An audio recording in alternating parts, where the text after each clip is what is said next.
Cricket is often thought of as being quintessentially an English game. In fact, its origin is largely unknown. Now there is a man who believes he has discovered its roots. After years of doing his own research, he has gathered evidence which shows cricket started in Ireland, and it may also explain why there are some unusual words in today's cricket.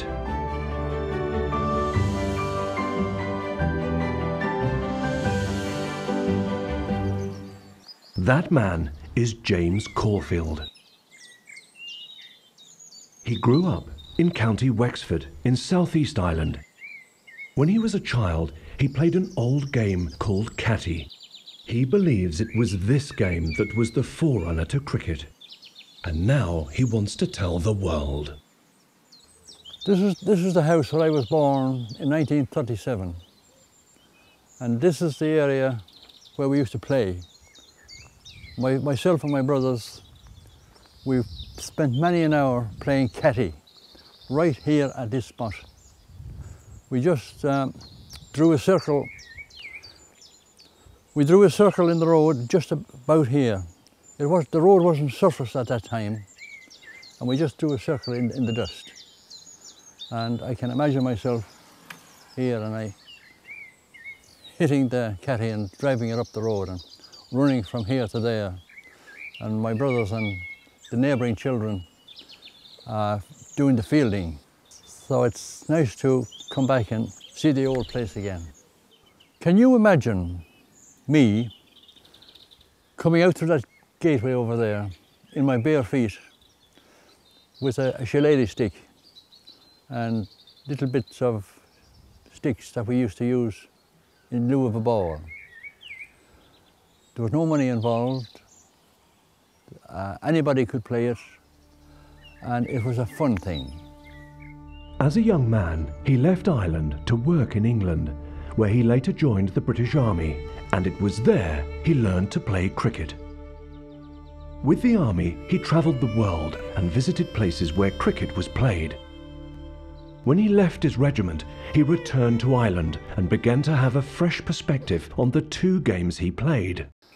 It's only when I travelled that it eventually dawned on me that this game was a very ancient game, that our ancestors played right down through the millennia.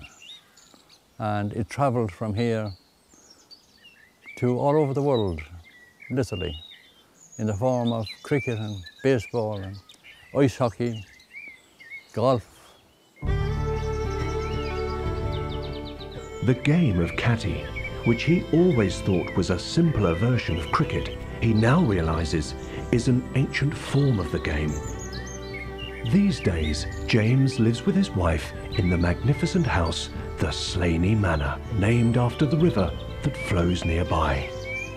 They've turned their house into a bed and breakfast. And close to it, James has built his own castle for conferences and wedding receptions. Now, James wants to pass on his knowledge of cattie to a younger generation. Most have never heard of the game, as it is rarely played these days. So he's invited the local hurley team to his home to teach them how cattie is played. According to James, the history of cattie began when early man used the shillelagh, a willow stick that has many uses, sometimes as a weapon, and others as a bat for hitting a ball or short stick, known as a cat. This is a replica, a miniature replica of the ancient shillelagh. And this is what tourists are mainly familiar with. But this is the original. This is the thing that was all important, right down through the ages in Irish sporting legends. The only equipment you needed was the shillelagh and a piece of stick. The cat comes from the Irish language word cattie, which means to bowl. And having secured a shillelagh and a cat, the next thing you needed was a piece of ground. And then You traced a circle on the ground, like so, and you drew a line in front of the circle. This defined the crease. Crease, C-R-I-O-S, the Irish language word for area or zone. And in the crease we have a circle. A circle in the Irish language is known as a bail. In today's game of cricket, the little bits of stick that sits on top of the stumps still retains the title, the bails. In cricket, the crease defines the area within which the batsman and the bowler play. When a batter comes into bat in the game of cattie, he was taking possession of the crease. And the Irish language word for tenure is sal wicket, easily transmitted as wicket. In cricket, the wicket is the stump and the bails and the wicket is lost when the batsman is bowled out by the ball hitting the stumps. In cattie, the pitch is laid out with a bail and crease at both ends, which are about 20 paces apart. We refer to the boundary as the creaky. Creaky in the Irish language means the limit of the territory, and etymology has converted that to cricket. Up to now, the origin of the word cricket, as well as many of the game's other words, has long baffled both its enthusiasts and historians. But it's not just cricket's connection with Irish words that enthuses James. It is the fact that cattie has deep Irish roots that evolved from early stick and ball games that were played in Ireland. The original ball was more than likely natural pebbles that you'll find in most seashores. And ancient man would have used his cudgel to tap these along the ground and to make a game of it. One of the earliest games that we're aware of is a game called puck fodder. Puck fodder, translated, means a long stroke. The game was similar to a basic form of golf, except you had to hit a round stone further than your opponent without losing it. Then, the shillelagh was used as a club. On reaching the end, the one who used the least number of strokes won the game. When the Irish settled in Scotland in the 12th century, it is possible that they brought this game with them, and by the 15th century, it was there that modern golf was established. As the game evolved, so did the ball. These were later made of wood.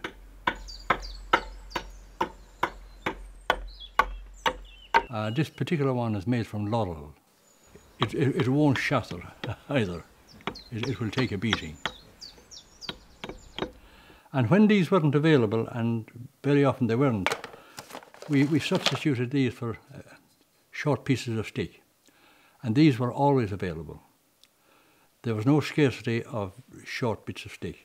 It's almost like, in this day and age, if kids are playing in the street and if they haven't got a football, they'll be quite happy to kick a tin can. So this is the equivalent of a tin can. Then we have this. The modern hurling ball would be something of this nature, maybe a bit smaller. But this ball was made specifically for ground hurling. The stick that proved to be the most suitable, the stick that could withstand a bit of hardship, proved to be what we know as the sally stick, which is in actual fact a willow. The willow grows naturally in Ireland. You'll find it growing everywhere. Sally gardens were plots of land where willow was cultivated for making baskets and fences, as well as shillelaghs. This is a freshly cut shillelagh, which grows naturally with a curve on. And when this is cleaned up, you end up with a shillelagh like this. That's one cleaned up, and this is ready to go.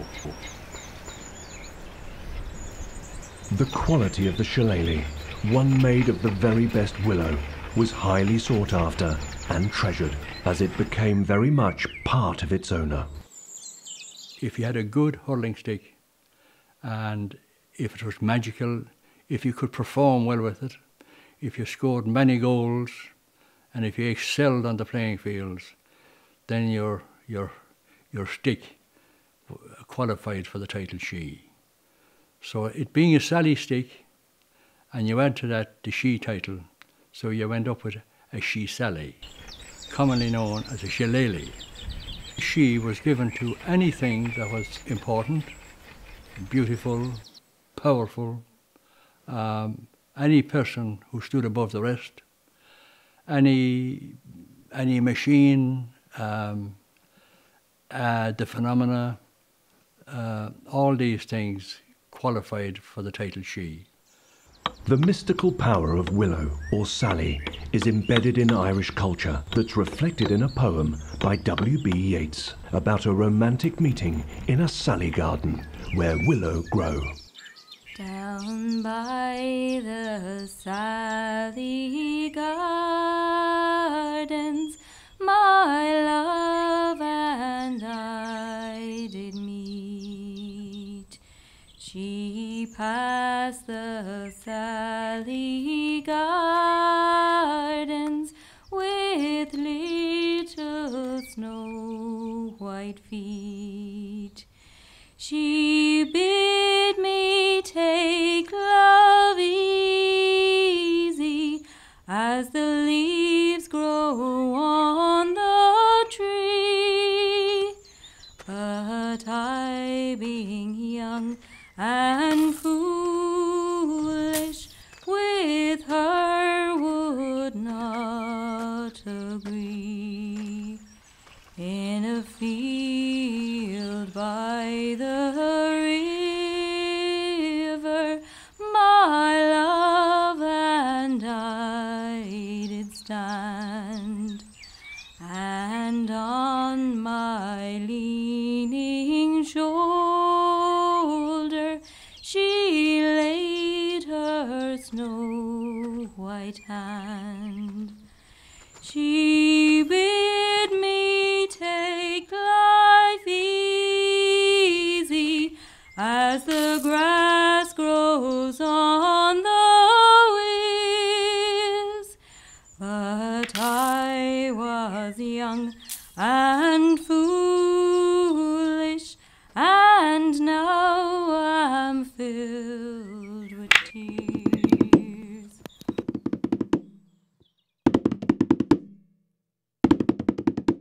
The shillelagh has always been linked to hurley, a game that predates any recorded Irish history.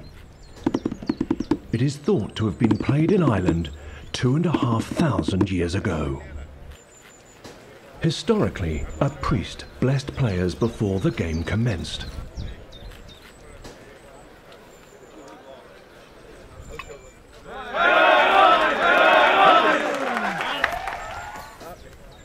The object of the game is for both teams of 15 players to use a hurley stick to hit a small ball between two goalposts. The game was played on a pitch called a shinty. That name is also given to a Scottish game similar to hurley that is thought to have been brought over by the Irish when they came to Scotland.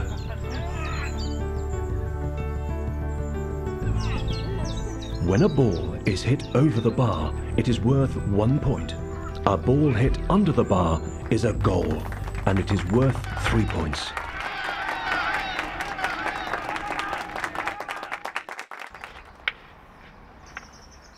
The power of the shillelagh was even revered by the monks, who honed their battling skills whenever they had free time.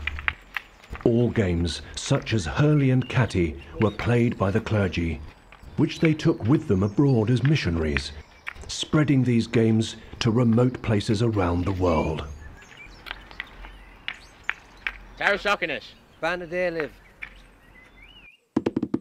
These revered sticks were thought such a prominent part of Irish culture that a shillelagh dance was often performed before a hurley or cattie match.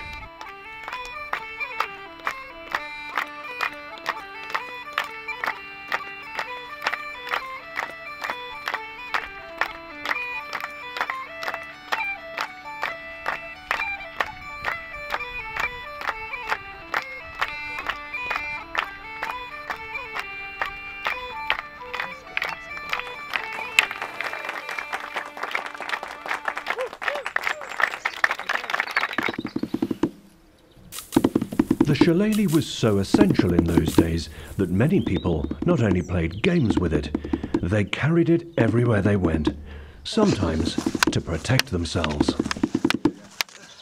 Shillelaghs were often used like swords when two opponents tested their skills against each other. It was the power of the shillelagh as a dangerous weapon that brought its demise. Despite Ireland being invaded by the Celts and the Vikings, their sporting culture grew. But in the late 12th century, Ireland was invaded by the Anglo-Normans, the first of England's grip on the country and its culture. When the Anglo-Norman administration took over here in Ireland in the 12th century, they were very suspicious of young lads running around with these hurley sticks, and they saw them as a serious threat.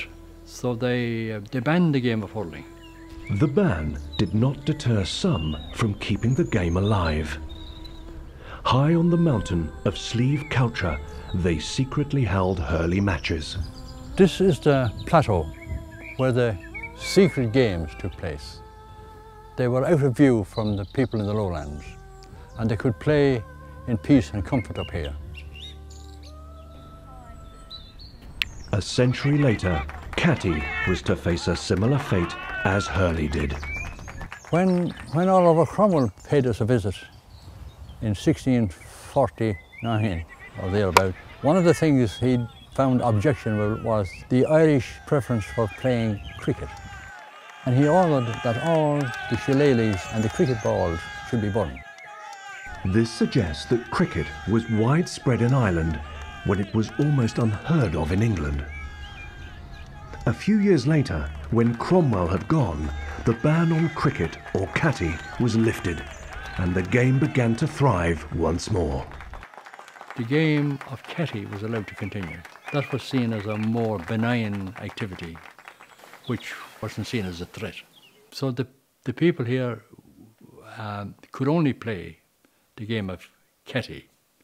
And it's extraordinary to recall that the Kilkenny people who lived in the shadow of the Parliament, they had to stick strictly to the rules, and they became experts at playing cattie.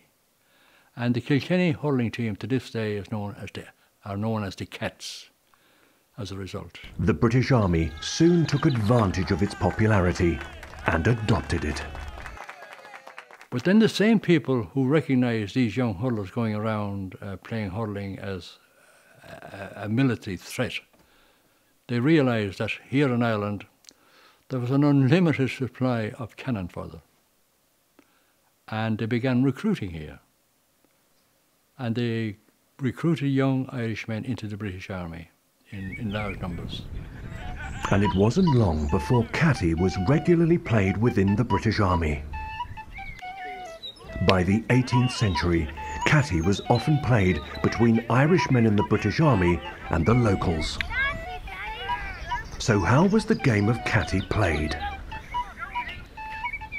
The object of the game was that the bowler would bowl the cat from a circle 20 paces away, and if the batter failed to hit the cat and it dropped into the circle, he was out. In the modern game of cricket, we refer to the keeper as the wicket keeper. The person who stood here was known as the bailiffrin. He was the one who was in charge of the circle, and he was the one who decided whether the cat was in the circle or out of the circle. He stands here and he has to remain rigid, and the target for the bowler is the bailiff's legs. If he hits the legs and it falls into the circle, the batter is out. It's interesting that the bailiff's legs were effectively the ancient stumps. If the batter succeeds in hitting the cat and driving it over the boundary, he scores 6. If it fell short and rolled over, he scored 4, or he could run from one circle to the other and score 1 for each run. James is keen to show another piece of evidence that connects cricket with its Irish stick and ball games. This is a further development. Some would say that this was more like a hurling stick. At Lord's in London, the home of cricket, there is a display of bats from the earliest in 1720 to the present day, and the oldest one is surprisingly similar to an Irish bat. James is in no doubt that there is a convincing connection between the Irish shillelagh and the original cricket bat. He also sees a strong link between the way cricket and cattie are played, including some of its unusual words that clearly connects to the Irish language. Probably the most convincing evidence of the link between this game of cattie and cricket is in the language. The most important player on a cricket pitch is the bowler. He is doing the most important work. And it just so happens that the Irish word for work is ubber. And in the original game, when the bowler managed to lodge the ball or the stick into the circle, an Irish player would say something like, "Shin upper das." That's a nice piece of work. And in cricket, this good piece of work, called the over, is bowling the best of your 6 balls. When the batter was dismissed before he had a chance to put a score on the board, he was said to be durach, which sounds awfully like duck. Durach means morose or gloomy. In cricket, when the batsman is knocked out without scoring any runs, he is said to be out for a duck, which is pretty miserable. There are many more cricket words that appear to be connected to the Irish language. In this game, we had the term silly. Silly is the Irish language word for expectation, because this is the direction that you were expecting the batter was going to hit the ball in that direction. Fielders in cattie took up silly positions because they predict the batter to strike the cat in that direction.